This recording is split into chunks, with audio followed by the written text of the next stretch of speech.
we go. Oh, hold on. Let me take us out here real quick.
Can you guys hear me?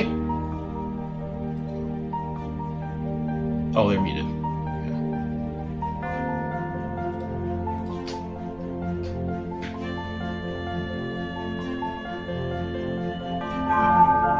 There we go. Oh, okay, great. Hey, sorry about that. No problem. I thought it might have been me. I'm not quite sure. No, it was me. I had mine muted. I didn't know. I saw the picture pop up, so sorry about that. Yeah, no, I did the same thing. I think it muted by default. How's it going? Good. How are you? Good, thanks. Up in New York, correct? Yeah, upstate New York. Not too far upstate. Oh, gotcha. Get that big snowstorm that Buffalo got, or? No, thank goodness. That was insane. I saw that was the stadium. Dude, it's so crazy. It looked like the day after tomorrow. Right. I reached up to a buddy who lives about an hour from there, and he said, yeah, we got like a couple inches. I was like, that's insane. Just all done from Buffalo.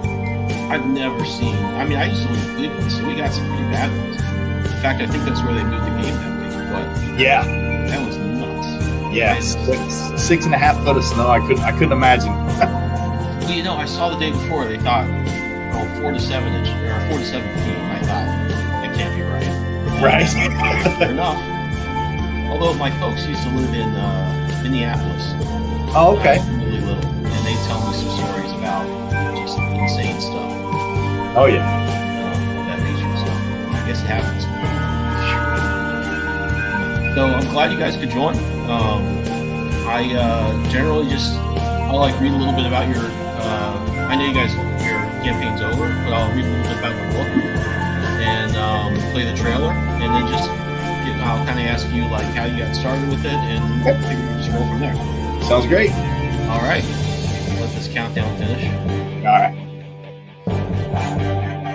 Yeah, I think Ryan's trying to get in, but I don't know if he went to the wrong room or. He's there. He's there. Let me subscribe. Oh, gotcha.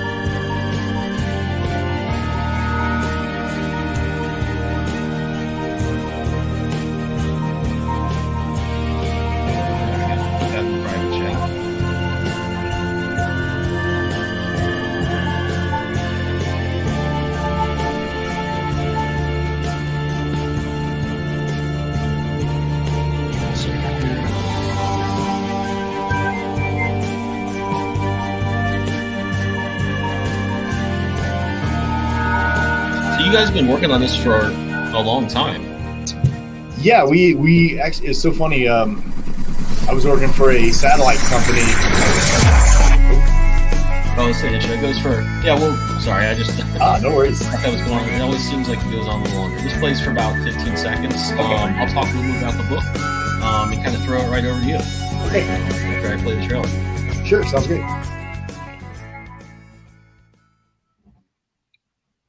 Hey, everybody. Welcome to the channel. We have some great guests here today, Shawn and Rion. They're the team behind Immortalis, which just finished up its campaign on Kickstarter.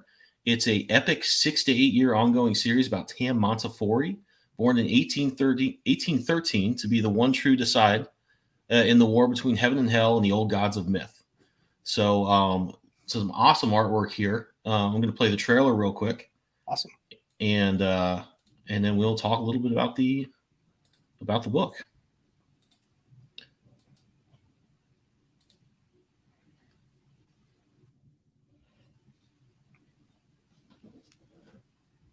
try to play the trailer. Like a Oh, there we go. at the setting of the sun, slowly fading away. I am as nothing, with no gods or God to pray to, and none of them to believe in me. But I do not need their help or their pity. I will not have it. I will go out rowdy, vicious and loud. I cut my teeth on violence, and violence I shall have.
That is pretty exciting.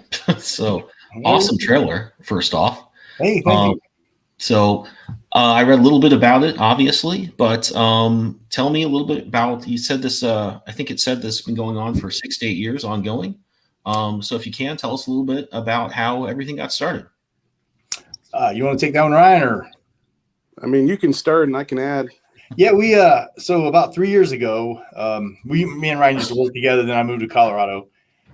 Still great friends, right? Always wanted to do a project together. And about three and a half years ago, we started kicking around this idea that I think it started off like a female Frankenstein during World War I. And over the course of right, I think that's how it originally started. And over the course of about 18 months, we morphed it into something we both really, really liked. Yep. We both got really excited about. And after about 18 months, we finally put pen to pencil, started doing some writing, got up to about 12 issues, final drafted, everything ready to go. And we're like, man, we got something here. So we need to start looking into artists, start looking into Kickstarter, crowdfunding, all that stuff. And this is where we're at now. So yeah, and even before then, we had started a couple of other projects. I mean, going back years and years, right? But it was never anything that we really, really liked. It was, it was fun, and we would put it together. But neither one of us were like, oh, this is the greatest story. This is something that we want other people to hear. And so after a while, it just kind of, it just kind of died out. And then, a whole bunch of things were happening in both of our lives. And, we started collaborating again. And I had this idea that I ran through Shawn. And maybe the first time I heard it, or he heard it, he didn't really say anything. So I was like, I don't know if he likes it, or whatever. And then he called back like the next day and had like the first 12 pages written of the story. And I at that point, I kind of figured we probably had something that we needed to keep on developing. Awesome. I've found with my stories, I'll have an idea for a long time that's like, yeah, that could be kind of cool, but there's not quite enough meat on the bone. There's like, yeah, there needs to be like 2 or 3 other things about that. And it, it just takes a while for me to be like, what if I have another idea? And I'm like, actually, these two might work together, and that might conceivably be kind of enough to run with. Right. I think a lot of stories, like you said, just take a while to. Yeah, they got to percolate a lot, some of them. And this one, I mean, like I said, we kick stuff back and forth, and it really took us about 18 months before we got something we both were really excited about, wanted to actually start looking into artists and things for, because up until then, it's just like, it kind of piques the interest. And then when we started to build this team around our heroine, it really, really started to take off. So. Yeah, and it's interesting because some of the character like concepts I had, one of the characters in And the story I was working on for something that was completely different. And, Mhm. and I mean, I had the backstory done and all that. And then it just kind of fit into the story. And that we found that a lot, like that we would find things that would just make sense, that would fit in the story. And it just kind of snowballed from there. Mm-hmm. It's nice when that finally like breaks and like, oh wait, this can come together, and that'll, it starts to feel very easy after a long time of it feeling like not very easy at all. Oh, totally. You're like looking at a 500-piece jigsaw puzzle, but once you finally get that first corner going, you can kind of build out from there, and that's kind of how it felt. Yeah. For sure. No, that's always awesome when that happens. I had my first book, August. I think I was thinking about and doing drafts of it over and over for like 7 or 8 years. I mean, I think 2 versions of the first issue almost done, and then kind of just kept going back to it. When I finally got a publisher interested, they were like, yeah, this is cool, but maybe 7 issues. And then later on, maybe 4. So I had done this thing so many times, it took forever. And with Scarlet Twilight that I just did in the last couple of years, I had a rough idea about something different or, kind of adjacent to it. Yeah. But finally it just kind of like came together in like a month. That's great. Yeah. That's so much better. Yeah. So, go ahead. No, go right ahead. Let's say you guys mentioned looking for artists. Your cover that we have here is really solid. Yeah. Tell me a little bit about the artists and how you guys got in touch. So yeah, definitely. I and Ryan laughs when I say this, but I cheated when I looked for artists. I went to Kickstarter and looked for books that already had their artists and had issues done by artists that they could say, yeah, he did this on Kickstarter. Because then, it's always can be a crapshoot finding a guy who draws well, who can hit deadlines, who can do time, all that stuff. So, in Kickstarter, if they're putting it on there, these writers, these creators, all these Kickstarter launchers know that these guys are getting the job done. So I thought that was a great way to do it. Absolutely. Go with what people know, that people that are successful, people that launchers have worked with, which is what we were going to do. Yeah. So that's pretty smart. Yeah. I mean, and we were lucky. We ran into 2 guys, Miguel Galindo, who's doing issue 1, and then Ramad. Sorry? I said he's fantastic. Oh, fantastic. Yeah, Ryan, it's so funny how this all kind of works. When it started off, I liked Miguel's stuff more than I did Ramad's, and Ryan liked it the other way. But as we've seen more of them and more of the story come through, we both kind of flip-flop. Now I like Ramad's more, and he likes Miguel's more. So it's just a always influx thing, So, yeah. But we found those 2 guys, and we actually reached out to a company called comiconart.com. Okay. It's a guy, I believe he's in Tennessee, Court, and I can't pronounce his last name to save my life. But he collaborates with a lot of artists that did DC covers, Marvel covers, that kind of thing. And for issue 1, we found Ediano Silva, and just phenomenal cover. Yeah, I love that headline image. That's great stuff. The colors are fantastic. Yeah, just pops. Yeah, and your trailer too really has a lot of. I obviously hired a voice actress, I think. Yes, yeah. It wasn't either of us. So yeah. So here's a funny story. The first time that we did the voiceover, Tam's voice was done by none other than Shawn Lewis. Right. Well, just to read through to get the timing on the video, right? So I've done the same thing. Yeah, actually, my August trailer, I recorded. I was going to get hire voice actors for the whole thing. I ended up just hiring. I didn't, we were moving. I didn't want to spend a lot of extra money, so I hired a voice actor to do 2 different parts of different characters, and then I did the voice of the main guy. Oh. And I had to record my thing in my car, or in my wife's car actually, and we lived in Brooklyn at the time. So I'm sitting on our street in Brooklyn, reading this thing. The script's on my iPad. I'm recording it on my phone, and this Hasidic guy's walking up next to me. I don't really notice him until I'm done, and it went on for like 2 minutes. I finished it. I looked at my script. Like, all right, I'm done. And there's this guy just sitting there like, what is this man doing in his car? And I'm glad I didn't see him because I'd have been even more self-conscious. Right. Got more nervous. Yeah. Awesome. We had like the Seinfeld thing where you had to move your car every day to the other side of the street. So you had to like get out there, wait for the street sweeper to go by, then swoop to the other side and get the spot. So I'm like, well, that's the perfect time to do it. There won't be any other big noises going on. But I must have Must have scared our neighbors a little bit. He attracted an audience of one though, So I don't think he bought the comic. I didn't see anybody in that neighborhood on my Kickstarter. We'll blame that on the voice actor then. That's why. Yeah. And then I was just gonna use it for a scratch track, and like what sounds like you guys did, and and it's like maybe I could run with my thing for the main guy, and then my wife did the voice for for like a news anchor that I had in the middle of it, and kind of split the difference there. Cool. But I'm gonna hire all the voiceover in the next August one is gonna be like a female. At least I'm gonna force myself to not be cheap and embarrass myself. Right. We tried several other alternatives to that trends and things. Yeah. It just never sounded right. Yeah, so before we went to and did the voice actor, Shawn was like, hey, check this girl out, check this one out. You know what I'm saying? Like, and we kind of, I don't even remember what the actress's name is, but we kind of both liked the way that she did the recording, like not our recording, but the ones that they do for like her commercials and things. Yeah. And so like when I heard it, I was like, yeah, that's the voice right there, and I mean, she maybe did 2 cuts on it and she's done. Yep.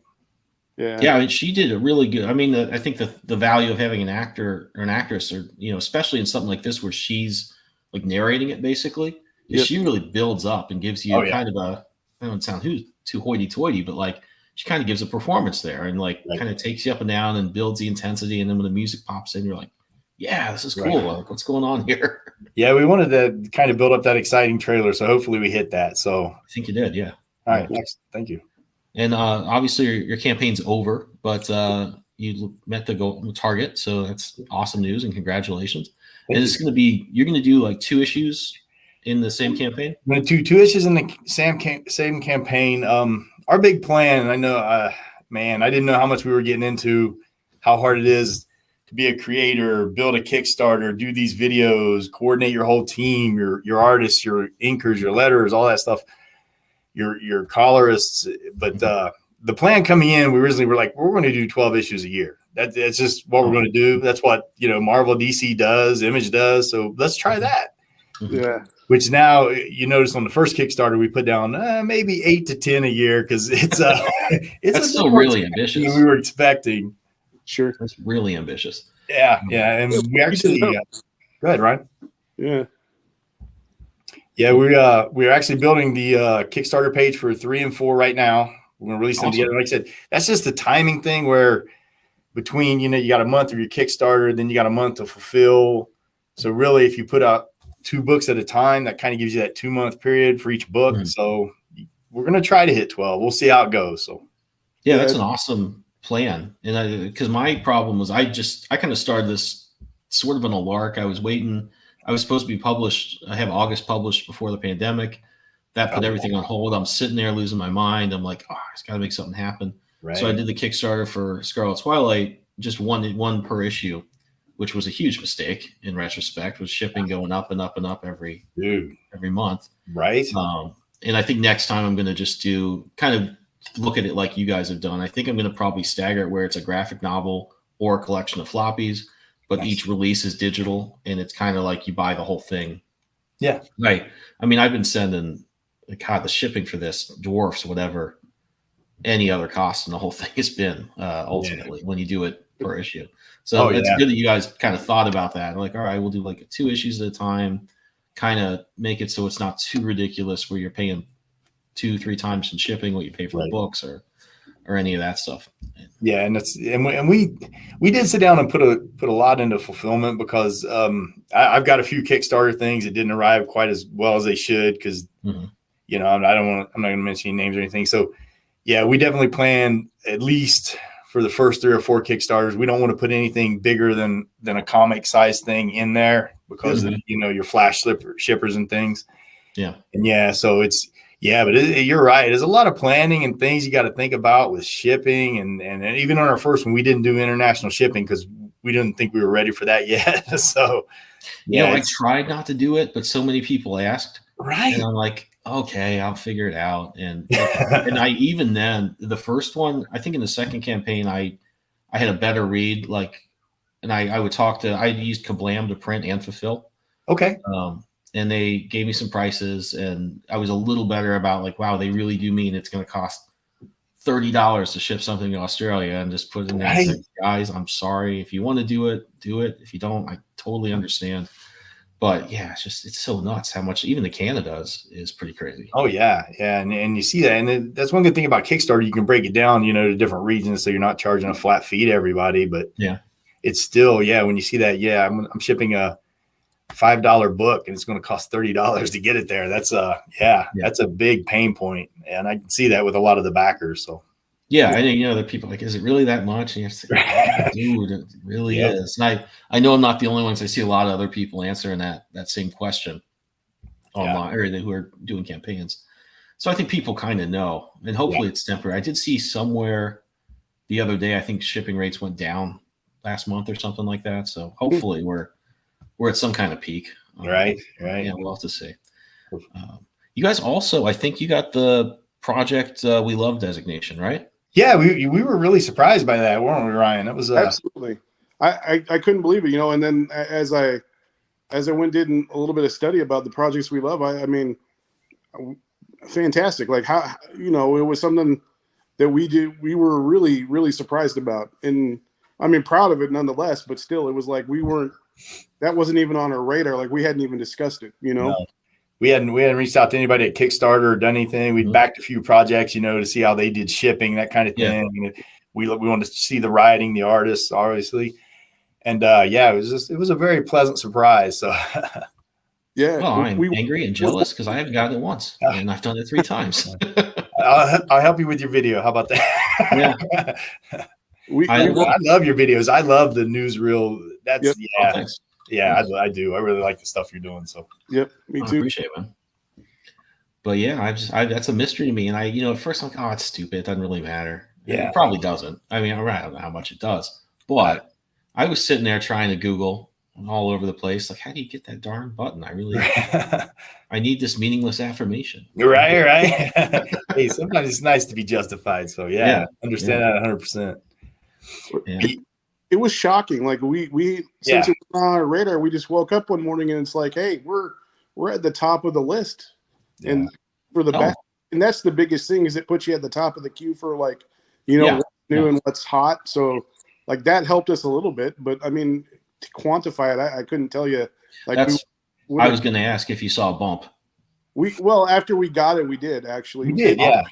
It wasn't like a huge bump, but it was like people that we didn't know were we had like 3 guys buy the top tier package. So that was pretty, we were pretty happy about that. Cause and I think they came through Kickstarter cause how you got your little, where they come through. And so that was, we were pretty happy about that. And it's really shocking to us cause me and Ryan are not social media guys. We're old school. And like, I didn't even have a Facebook until we built one for the comics. All these, algorithms and it's Greek to me. So we did. Well, see, that's the thing is I usually ignore it and I'm like, oh, it doesn't really matter. Just put out a good book, do what you can. And then, in the middle of the campaign and things are like not happening quickly after the first few weeks or first week or so where everything's like going awesome and you're like, right. And then it stops and I'm just like, I got to do something. Is there another place I can promote this? Is there another Facebook group I can post to? Yeah. And kind of like exhaust myself doing that. And that's one of the reasons I'm doing this and talking to other people is I kind of want to I like going on all these YouTube shows, but I really don't have like a good reason to do it when the book's not, like in campaign. Right. And I kind of wanted like an in-between option where I can build up my channel and then just do something when I have time to and other people have time to, and kind of get over that like mid-campaign slump, or at least have something I can do about it. A little more. Yeah, that's a great idea. Yeah, because we, like you said, we studied and stuff, and that dead zone that freaks a lot of people out when they're not expecting it. They're thinking, we're getting $1,000 a day. We're easily going to hit the goal, and then they hit that 15-20 day dead zone in the middle, and they're like, oh, what happened to us? Yeah, no, it's just like really gets to you in a way that it shouldn't. It's coming. It makes sense that it's there, but no, I found that to be the case, and that's because I tried a bunch of things too. I've like advertised on Facebook a little bit, didn't see much of anything from that. I think I did a little bit posting on groups of Facebook, but I think groups are also pretty, for good reason, like pretty strict about, hey, we don't want you spamming Kickstarter here unless this Right. group is about that. Which is frustrating, but you get it. Like there's a lot of Golden Age comic book groups. I'm like, oh my God, if I could just post this link Right. here. That's right in your wheelhouse, man. That's yeah, for sure. But yeah, it's tough to get it out there. Yeah. You And guys did a really great job of it. Yeah, we kind of got lucky. I think we didn't do any of the advertising. We did, like you said, found Facebook groups that would allow you to put Kickstarter stuff up there. Had our friends share it on Facebook, that kind of thing. Ryan's got the Instagram and what's the other ones, Ryan? I've got Twitter and Instagram and one other one. TikTok? No, I don't know. No, it doesn't matter. But yeah, it's not our thing, man. We don't. But we actually are looking into doing some adverts this second campaign, see how that goes, see if that helps us bump a little bit. Kind of get a feel for it. The pressure off of us too to do it that way. Have a third doing it, because I'm like, I had to set a reminder in my phone to like send out like updates on Facebook and on Twitter and Instagram. That's not something that it's on my radar typically, And then we just bought our first website. It's not up yet, so we can't share. Oh, cool.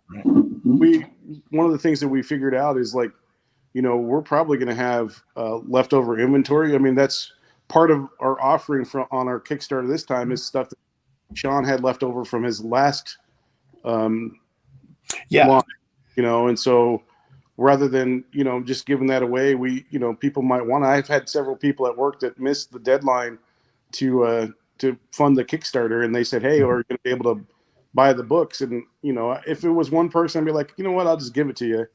But I mean, I literally had several people asking me how it was going. And when they heard that it was over, it's like, oh, really? And am I still going to be able to buy your book? So I'm like, yeah, let's look at, maybe selling it on the website. Yeah, no, that's an awesome idea. I'm trying to get that set up as well, mainly just to have something where I can always, if I end up doing, I'm going to probably do something on Zoop pretty soon. Okay. And, wherever kind of things end up, I'm just going to try and have a place where I can direct somebody to whatever I have going on at the moment. And then eventually I think sell inventory as well, if that's something that makes sense to do. I've seen a lot of people doing that, and it's a good idea. It's a lot of flexibility on the website. We can post our videos up there and it's another place that we can put the updates. It'll drive traffic to the site itself. And then once they find out about us, hey, we'd like to build that following up. And if we don't have a place to direct them, it just kind of, they kind of float away. That's kind of the thing I've noticed. Yeah. Yeah. And especially like, I've up till now I still will kind of been pointing people to my Twitter or to my Kickstarter, project page. But I keep, I have all these things like people are talking about leaving Twitter and people are talking about, oh, this Kickstarter got everybody angry with that blockchain stuff. So you never, when you build it there, you're never quite permanently, safe. So everybody might just kind of migrate here or there. You have to start over. So that's definitely something I'm looking to do as well. Yeah, I mean, for the first time, it's not. I mean, obviously, we're very risk adverse, but I mean, it's from like a business standpoint, it makes sense for us to be able to drive them to that one location.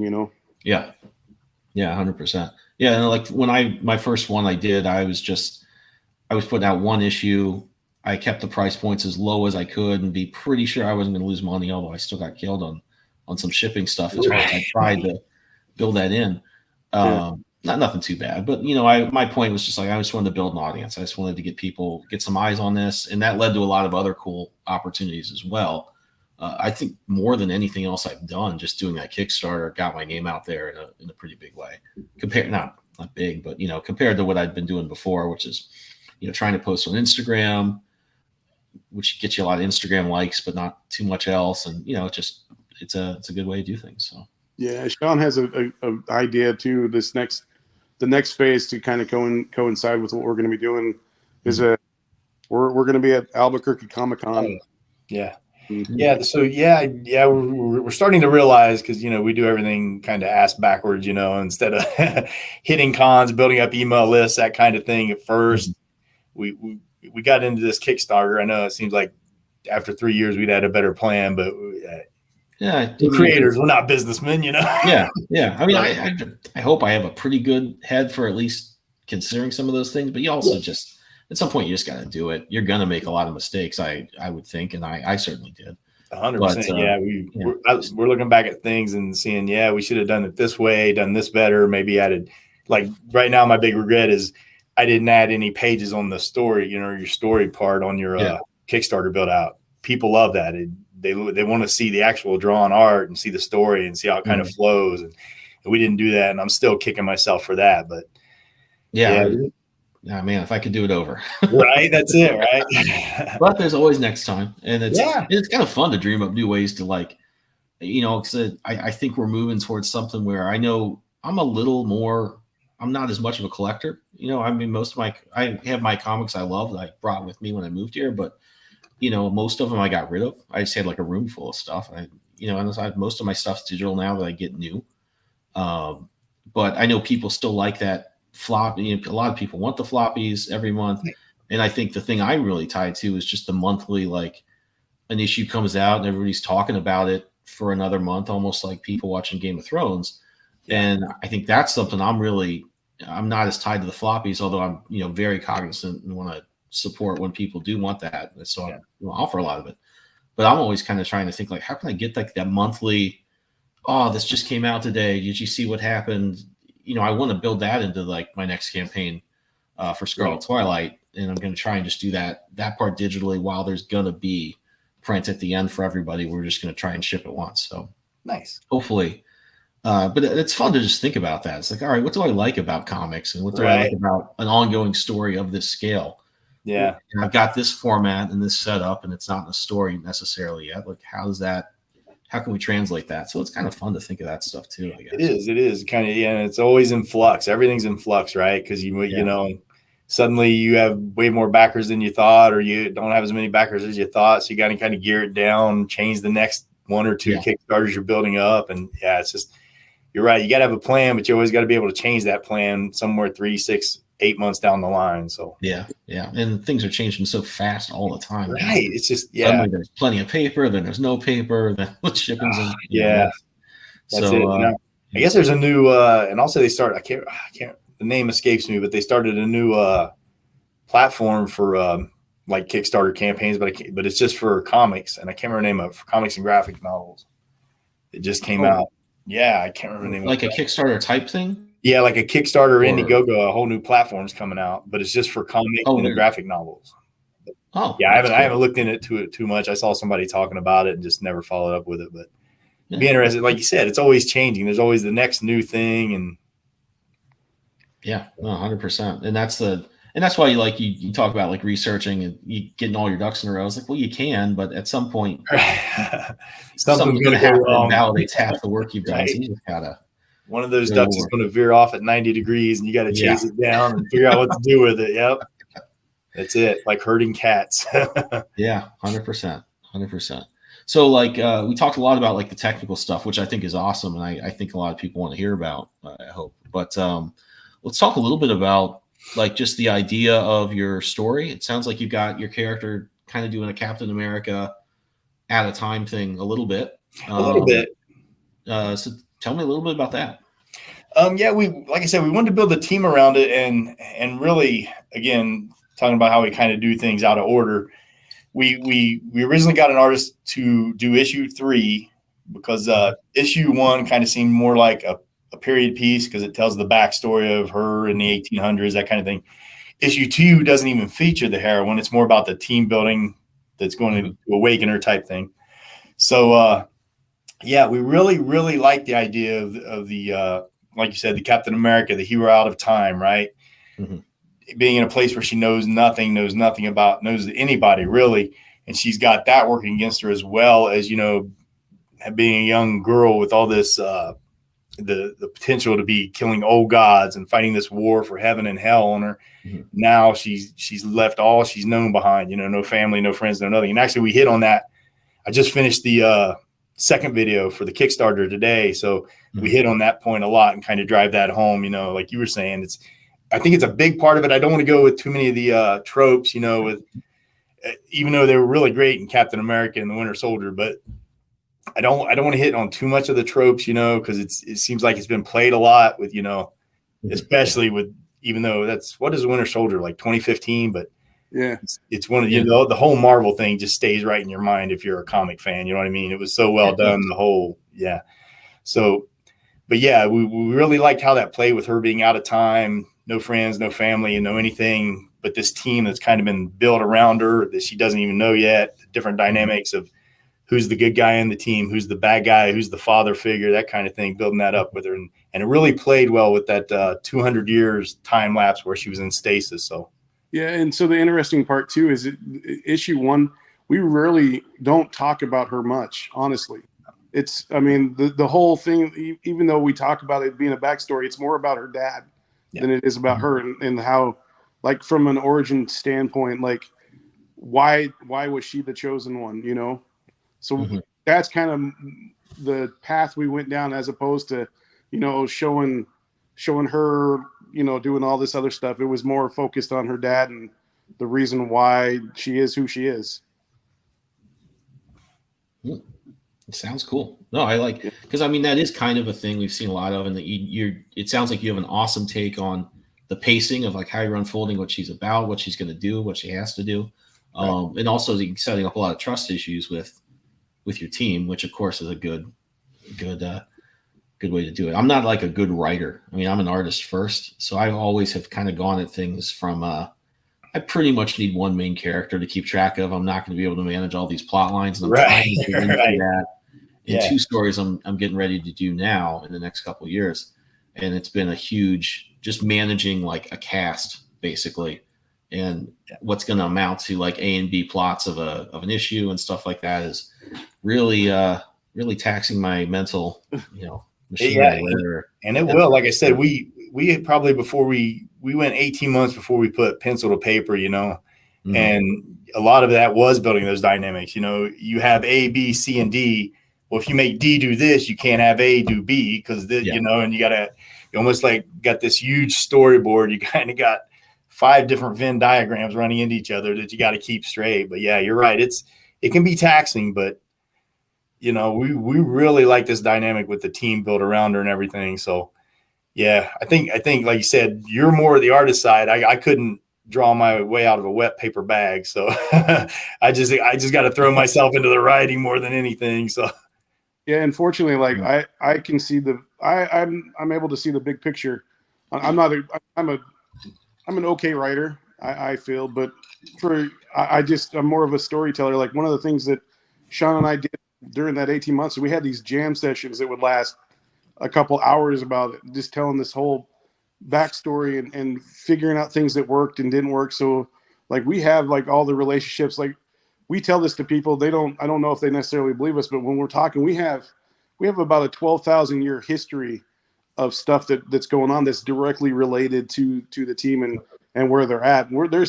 There's parts of this story that we probably wouldn't even touch until probably like the 2nd volume. You know what I'm saying? Like, it would be a whole different book, because I mean, you'll meet a couple of the characters that aren't necessarily the lead characters in this story, but they could be later on in a different story, you know? And so, but we have this whole idea. And one of the things that we did, one of the dynamics that we have is a lot of the archetypes on the team, you know, I don't know if most people know this, but like the old monster movies from like the 50s from Universal. So most of the characters are based off of those kind of characters. But one of the things we did is, what if we made them the good guys? You know, so like, we have all these monsters and things like that, but they're actually on the team that's trying to save the world, you know, which is kind of, we felt like that was something that was unique that we hadn't really seen before. Yeah, that's awesome. Yeah, I know. I looked at a lot of the sort of 50s monsters. Oh yeah, it was a big part of. That's not something I've been huge into. Like, as a kid, I liked Voltron and superheroes and a little bit of Star Wars and baseball, and that was it. Yeah. And as I got older, like, some of the people I'd work with were like, "Oh, you got to check out this other stuff here," and I'd, you know, be excited about that. And it was cool to look. I watched a lot of old, you know, and I've always been in like Flash Gordon and stuff.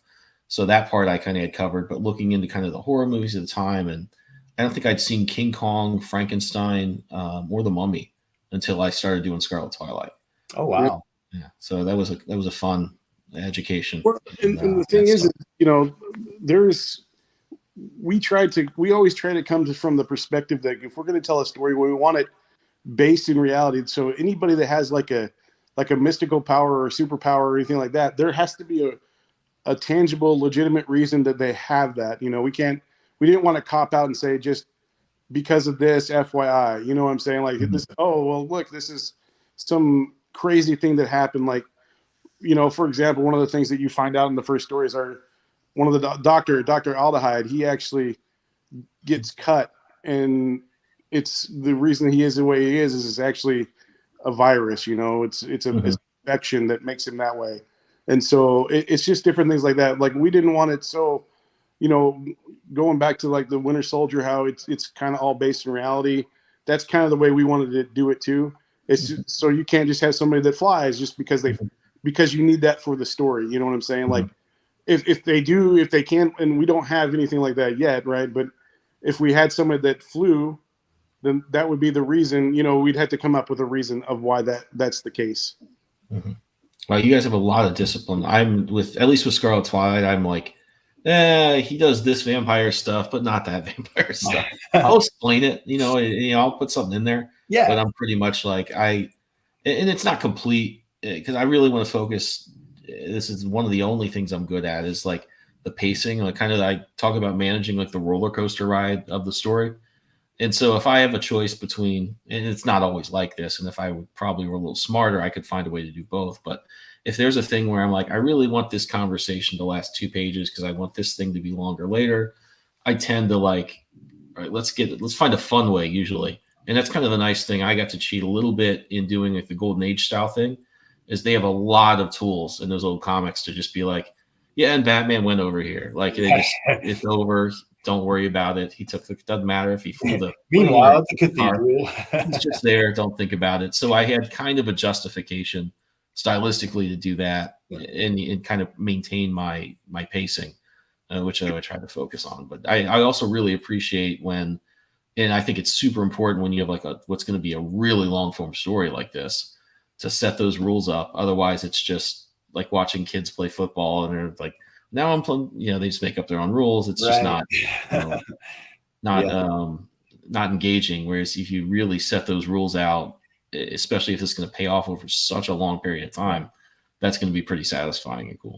Yeah, you're exactly right. You got to have those guardrails and you got to respect them because as soon as you try to say, well, I'm going to bend this one a little bit and we're going to go outside the lines that we set up earlier, you will get called out on it. You know, you've never seen anybody as detailed as a comic book reader who says he's a fan of your work. You know what I mean? Because they will find your flaws. They will find the mistakes you made. They will call you out. So, yeah. I mean, it also just disrupts. I mean, one of the things I'm not one of those people that rants about Star Wars necessarily, but one thing I really disliked about the new ones, the new trilogy they did, was that they just truncated. You could get across the galaxy in like a heartbeat almost. So the world just became really small. Everything happened very quickly. You know, like, and they'd just be coming up with new things on the fly that it felt like I'm watching a game of football, but suddenly 3-pointers were somehow allowed. If you had a basketball hoop over on the sideline. Like, it just was like, well, wait a second. That's not, and it's not just like, I'm mad that they're disrupting canon. It's like, hey, I'm watching this game. I'm watching within the, you know, the guardrails you mentioned are kind of a good way to look at it. You know, that you got to stay there unless you have a really good way of doing something different. So, you can bump up against them, you can bend them a little bit, but once you break them, you're asking for trouble because somebody. And then what's the next thing going to be? Like, well, thing. So, we brought this guy back to life when nobody, you know how, So, Well, the best part is kind of what you were saying earlier. Is it gives us our own set of rules, and it's easier to kind of tell the story that way. Yeah. You know, that may sound counterintuitive, but it is, you know. Well, no, I agree with. I definitely need boundaries of some kind, right? To otherwise, I mean, I mentioned that August I was developing for a long time, and you mentioned you took about 18 months, and I had 2 problems there. Is I knew kind of the basic story I wanted to tell for the first one. But obviously in the first version, there were a lot more characters, a lot more things happened. it was more analogous to like a season of a TV series and not, a movie, which is what it kind of ended up being. And one of the problems I had was not just over truncating the story a little bit, but also just as the story evolved, there's a lot of things that I sit down with my 4-issue one as I was writing and be like, no, dude, you didn't talk about that guy. He can't just show up here like he was in the other version. Right. But that's not he can't just show up here without explanation, because there was a lot of other twists and turns to the story. Yeah. So it became kind of hard to manage just in my head, because I knew about this stuff and had it in my mind and had to make sure I had actually covered it, on the page. Right. So, right. And that is a big thing. And that's one thing I'm glad me and Ryan kind of have each other, because you're right. And I think I see this more than I should with people creating these comics on Kickstarters and stuff. I mean, you can almost feel, like you said, that they saw it in their head and they expect you to know it. You know what I mean? Yeah. They're not painting the picture as well as they should. And there is a disconnect sometimes with that, and that's where you're thinking, oh no, I'm pretty sure I explained that, but you didn't. You explained it in your head, never put it on paper, never got it drawn, and now it's just popping into the story. You're right. And it's a tough thing, man, because you're painting. It's very hard to take that picture you see in your head, put it into words, send those words off to an artist. I know you do your own art, so it's yeah. Well, that makes it worse, because the artist will at least be like, dude, what the hell is this guy? Yeah. Why did you jump to this? I can't do this from panel 2 to 3, but Oh yeah. No, I get that. I get that with storyboards and with when I've done comics with a writer. I mean, there are sometimes with storyboards, people will be like, oh, okay, we only have the budget for 10 frames. And they send us a huge script with a bunch of stuff. And I've even had people, they take like 3 of their frames in the first draft and say, here's frame 1. No, unless this person's the Flash and they're doing right. Yeah, you need to think about that. There's just no, so it's always nice when writers get that as well. But it is also, in addition to leading to stuff like that, you do have opportunities to catch things where somebody says, hey, that doesn't make sense. That if you're sitting there drawing it, because nothing's worse than you've taken time to draw your whole page. You have no one to blame but yourself, and something isn't quite right or it has to be rethought.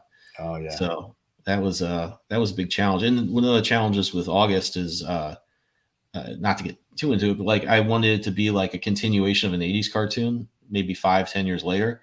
And there was a lot that I wanted to have to suggest wasn't quite here. It wasn't in the story presently at the time, but those characters still existed or were remembered or really talked about the same way as if you had a continuation of, like, say, He-Man or Transformers, and Megatron wasn't there, but people would still talk about Megatron a lot. Right. And so I was kind of managing that this isn't here, but it's talked about and suggested without showing it, versus, which is a legitimate goal, and then versus things that are just like, yeah, you didn't explain why there was this big thing happening, and it probably needs to be mentioned at some point. Right. So flesh it out a little bit. Yeah. No, and I think that writing with a partner I would think makes that a lot easier, just because somebody's going to say, you just have 2 minds working on it and 2 proofreaders essentially to catch it. So that's very cool. Yeah. Very cool. And I found one thing easier for me to do when we're doing this, after, I'll probably do 5 or 6 drafts of each issue, each script. Mm-hmm. I also do my panel layouts, and I don't know, like I said, I've only wrote what I wrote. I've never gotten into the creating comic books or anything, what I'm from other artists and writers. But I always do panel layouts. I found it seems to flow a lot easier. And I'm sure you being a writer and an artist, you let me know if I'm right or wrong about this. But, if I lay out the panel, like a long panel or a wide panel, and I lay it off, and I'll do it all on grid paper and I'll send it to the artist too. I think that helps a lot with the flow of it, because he kind of sees, I'm going from one panel. It's just a headshot. It's a small half panel, that kind of thing. Yeah. Talking heads. And I think that really helps flow a little bit with that. Because, you're right. There's nothing like, and I've done it too.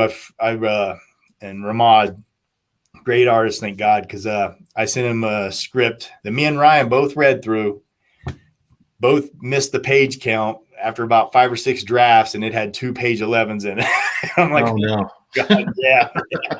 So, but of course, Ramad, he's like, hey, you got 23 pages here, buddy, right? Oh man. So, but sometimes you get into the story like that, and just the little things, the minutia gets away from you. But Yep. Yeah, it's the more eyes, the better. We kind of think so. I actually start writing in Excel, and I just have, I know I have a bunch of scenes, and I'll just adjust page count and write dialogue notes in like the sidebars, and then just have my auto something there, and I need to make sure that equals 22 or 24 basically, Nice. or whatever it needs to be. I'm a freehand guy because like I'll take a notebook with me to work and everything, and at lunch I'll be writing it in a notebook. I'll do it all, and I'll do little corner pictures of the panel layouts, and then I'll go to Excel after that and kind of start writing it and stuff, and start the final drafts from there. But it's crazy. Sometimes you just get in the flow of writing, and you don't even pay attention, and there's other times I'm banging my head against the wall. I can't think of one good sentence for a character to say or some dialogue, so it's why it's good to have Ryan. So-and-so says something cool to be determined later. Right, TBD, and then you leave it in there. Think of it when he's driving away like George Costanza. But to get back to what you said about drawing your panel layouts yourself, as an artist, I like that. I mean, obviously, if I were, I'd kind of want flexibility. If like, hey, could I do it this way? I mean, that would be great. But I always prefer that because I think a lot of times the danger is, and I'm not necessarily talking about writers I've worked with, and I haven't worked with a ton, but with storyboards or anything like that, I do with my day job, there's a huge gap between what people write out and say, and it looks fine there when it leaves their hands, but when it translates into what they want, that doesn't work. And I think doing the paneling, I would always actually did a video about this, kind of using some stock art to see what kind of good comic results I could get if I couldn't draw. Right. I wish writers did this because they'd get I have had scripts, and these are comic scripts where it's like they have 3 panels in the page, like big panel. And like none of these are going to be big impactful if there are 3 of them, So right. It's like, and you could kind of, maybe you can tell me how you think that's happened. I'm sure it could be done. Right. But not to completely knock that. But if you're sitting there doing that yourself, you're wrestling with, I wouldn't say necessarily completely the visual storytelling, but you're at least wrestling with the logistics of the comic, format, which I, as an artist, I would totally appreciate. Oh yeah. The flow is a big thing you got to look at. I think, like I said, I couldn't draw to save my life, but I think if you can get that flow into the artist's head and kind of that way it kind of sees, if it's a long panel, how to lay it out, then you go into the next one beside the trailer or something instead of the long panel of the trailer with what's happening, that kind of thing. I think if you can kind of paint that picture in his mind, I think it helps greatly. And with me, and Ryan can attest to this, I'll lay out the panels for him and I'll do all that for him. But in my descriptives, there's a building there. I want them to have artistic license to kind of, But when I get into an action scene, jump kick from the side, long panel, you need to have this and this and that kind of thing. But I'd like to give them the freedom, the artist, because just put the picture in their head and see what to come up with. Sometimes it's really wonderful. Sometimes better than we've also experienced where it's not been as good. We did have one artist we worked with who wouldn't follow the panel layouts or anything. And it just, it happens, Well, I still like his work. So it sounds like you guys, though, my problem with scripts of sorts are like when the details are there, but they're not thought out. So it'll be like, a panel where we see something happening, 2 things happening that, logistically would be far away from each other, but they get into real detail about the person's expression on their face and maybe even another person interacting with them and the expression on their face. And you might be able to kind of see that really pulled back. None of it will be impactful. And that's not even getting into who talks first and who talks first in the last panel and where the word bubbles need to be to have the right order. But when you describe so many things without thinking about what does that look like in a picture? How much detail could I get if I showed all those things at the same time? And where do you want the detail to be? I think it's awesome you guys will engage with that because not a lot of people do.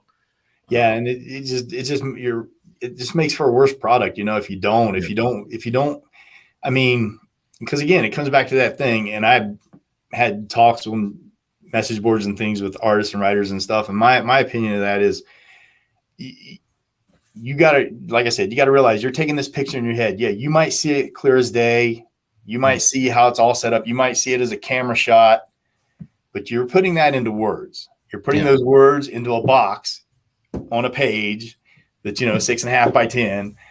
And then you're going to have smaller boxes of that, maybe up to 9, maybe 5, depending on.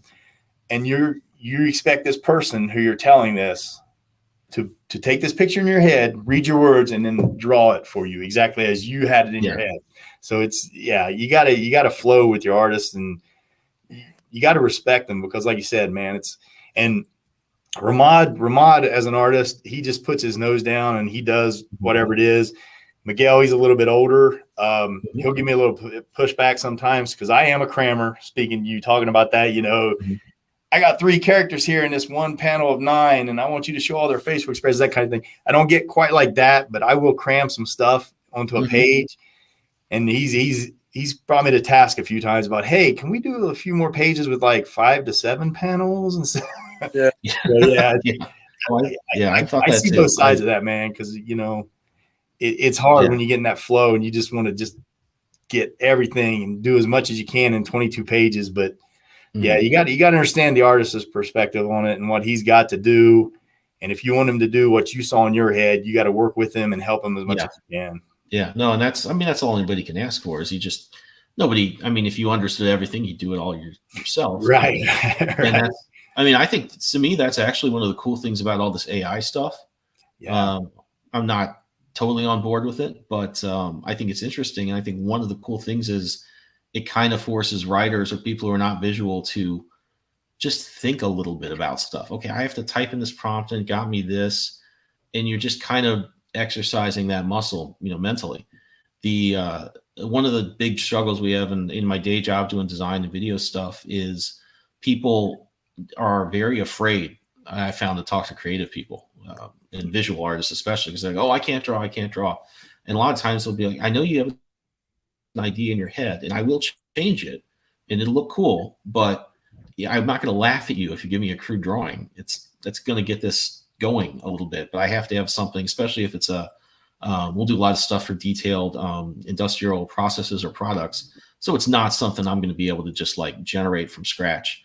I'm going to need somebody who knows a lot, or, something to say, okay, we want to do this, this, and this. It kind of looks like this. And especially if it's a process or if it's some kind of new organization thing, I'm like, you really got to draw this out for me. And It does 2 things.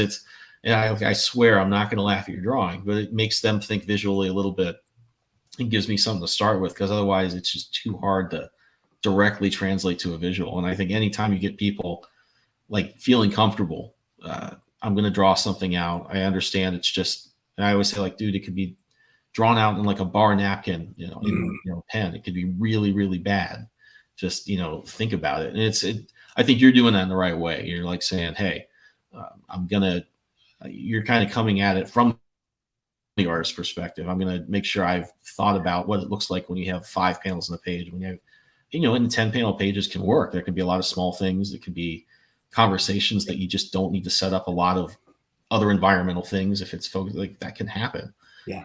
But it sounds like you think about, when that should be done and when it shouldn't be. Yeah. Yep. Cool.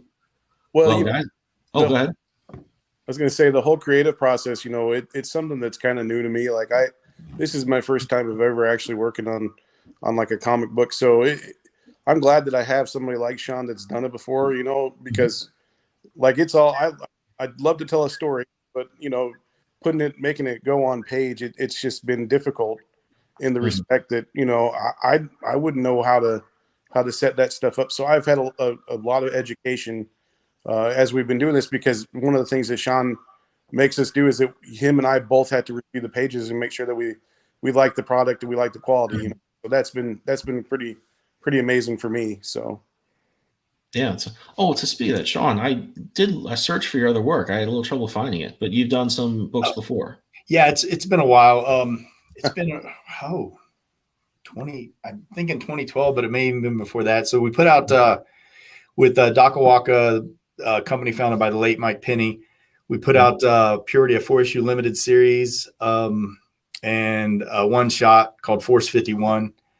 Purity did okay. It got picked up by Kickstart Entertainment, who, not to be confused with Kickstarter. Yeah. But I've heard of they them. started entertainment. Yeah, they did Preacher, Painkiller Jane, some Okay, yeah. Pulse stuff. All right, yeah. Yeah, Awesome. yeah. And they did Wanted with McAvoy and what's the lady's name, Ryan? Angelina Jolie. Angelina Jolie. Yeah, they did all that stuff. It ended up in turnaround hell. It didn't really go anywhere. They rewrote it once. I've got a couple of copies of that. I might throw on the next Kickstarter or something for an add-on. But yeah, they had a Hollywood writer redo it and do it as a comic book, which I thought was pretty cool, because I thought they were just, when they said they were going to rewrite it, I thought they were just going to script it. But they actually did a whole comic for it. So I got a couple issues of that I may throw up. But yeah, just and you know, you talk about how you look back at your first Kickstarter and like, yeah, I wish I'd done this and that different. I can honestly look back on it and say, man, I was pretty preachy back then on some of my dialogue and some of the things I was putting in there. So yeah, but it was a fun experience. You know, I didn't get as much in depth as I am with this Kickstarter with the creative process, because Mike Penny, God bless him, he was a great editor. He founded the company Dakawaka. He's passed on now, but yeah, he handled all that stuff, setting up the artist, everything. And just, man, I have a lot of respect now for people who do publish their own comics and do their own Kickstarters, because it is a lot of work. Yeah, sure is. Sure is. Absolutely. Well, guys, this has been awesome. Been really fun to talk about this. Yeah. Hang around. I want to get some info from you on where I can direct people, you know, links in the videos to get to your next project, or so this campaign's over, where they can follow along and find the next one. I want to make sure we get that in there. But it's been awesome talking, and yeah, thanks for stopping by. Yeah, thanks for having us. It was awesome. Right. Thank you.